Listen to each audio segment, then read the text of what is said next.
Ceci est une invitation. J'ai le plaisir de vous inviter à 3 jours de défi pour relooker une pièce.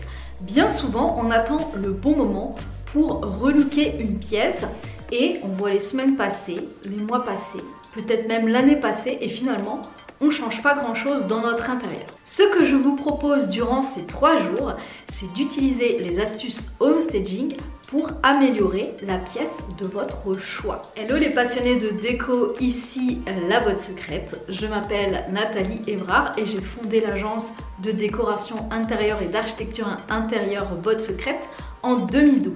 Je produis des vidéos pour vous aider à relooker votre intérieur depuis 2015 et aujourd'hui je vous invite à participer à un défi 3 jours mission homestaging. Voici le sommaire de ces 3 jours. Jour numéro 1, c'est la partie introduction. On va voir la définition et les objectifs du homestaging.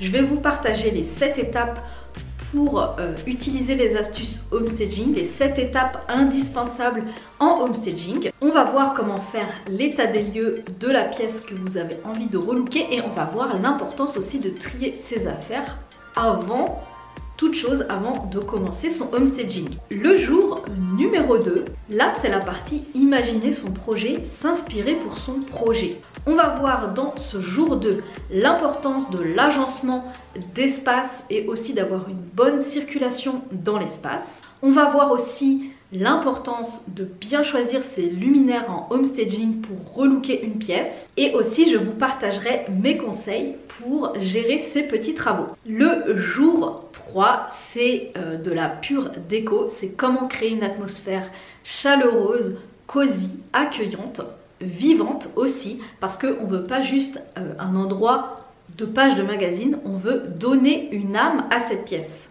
Même si on va dépersonnaliser, même si on va créer un endroit un peu plus intemporel ou un peu plus tendance, ça va être important de donner de la vie à cet espace. Je vais vous partager aussi le choix des textiles, harmoniser ces textiles pour justement relooker une pièce. Et enfin, je vais vous partager les détails qui font la différence de mise en scène dans une pièce, justement, les détails en homestaging qui permettent de faire un décor professionnel à votre intérieur.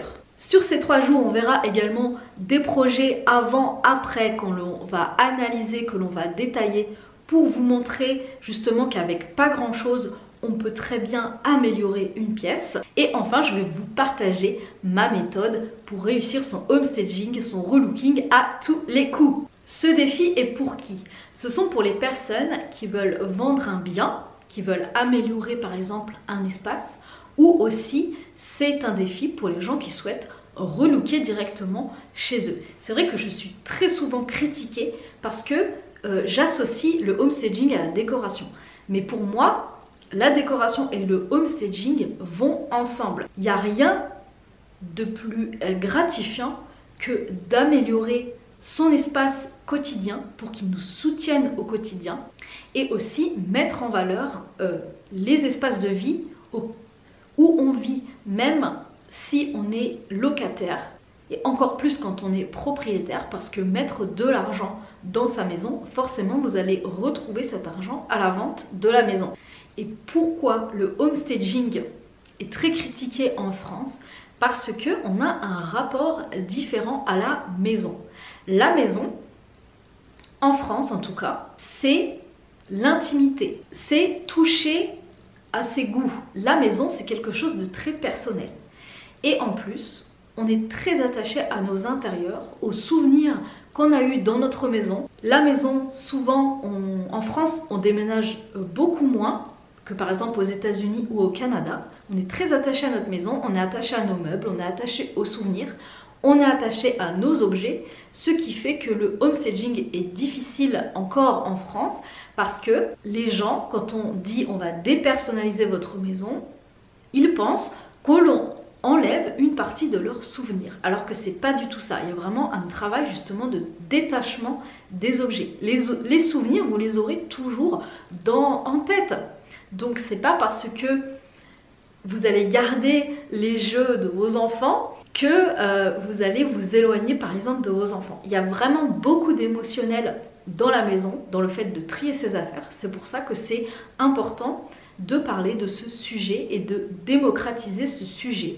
Et aussi d'adapter notre maison à notre nouvelle façon de vivre. Quand on a une envie de changement dans notre quotidien, qu'on a envie d'apporter de la nouveauté, c'est important de faire place nette. C'est important de aussi mettre au goût du jour notre intérieur, notre espace de vie et de ne pas baigner dans des objets trop lourds, dans une ambiance qui apporte beaucoup trop de souvenirs. Comment on fait pour participer? C'est très simple. En dessous de cette vidéo, vous avez un lien d'inscription pour ces 3 jours de défi. Je vous offre également mon guide 7 étapes pour relooker son intérieur. On est là pour apporter des changements dans notre intérieur. Il n'y a plus qu'à, on se retrouve juste en dessous. C'est parti!